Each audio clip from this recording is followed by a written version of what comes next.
Assalamualaikum warahmatullahi wabarakatuh. Saya Reza Sani Al-Holidiyah dan dengan teman saya Adalia Devi Eka Putri akan mempresentasikan makalah yang berjudul Pemikiran Ekonomi Islam pada periode kedua, yaitu pemikiran Nizam Al-Mulk dan Abu Siddiq Al-Shatibi.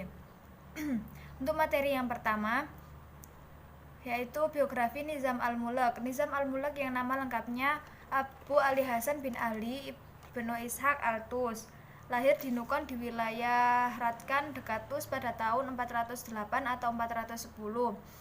Dia mendapatkan pengetahuan pertamanya di Tus dan menyelesaikan di Isfahan.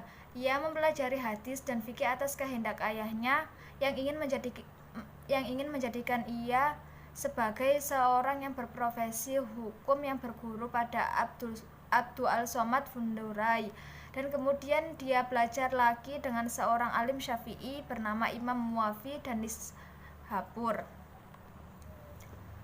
Pemikiran ekonomi Islam Nizam Al-Mulk. 1. Pajak yang adil. Dalam syiar Al-Mulknya, ia menasihati para pemungut pajak. Menurut pemungut pajak yang diutus untuk memungut pajak harus diperintahkan untuk memperlakukan sesamanya secara terhormat dan untuk mengambil pajaknya sesuai jumlah pendapatan yang pantas, dan untuk mengklaimnya juga dengan kesopanan dan tidak menuntut pajak dari mereka sampai waktunya tiba bagi mereka untuk membayar. 2. Peranan hisbah di pasar.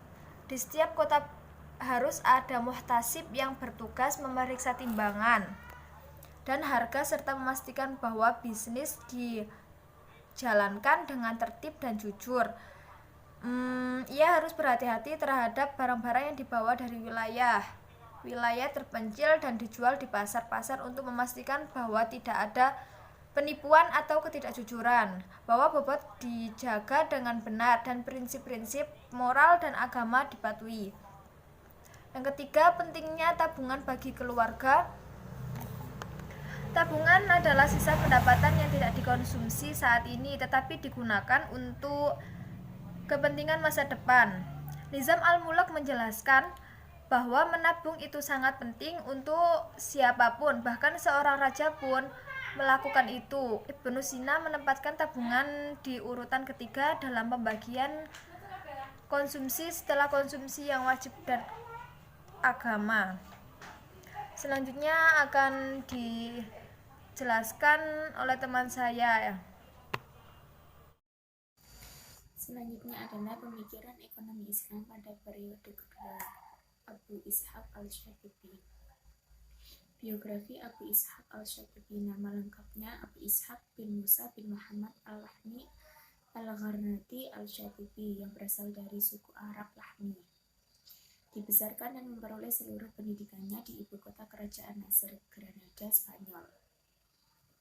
Setelah memperoleh ilmu pengetahuan yang menandai, Al-Shatibi mengembangkan potensi keilmuannya dengan mengajarkan kepada generasi berikutnya seperti Abu Yahya Ibnu Asim dan Abu Bakar Al-Qadi.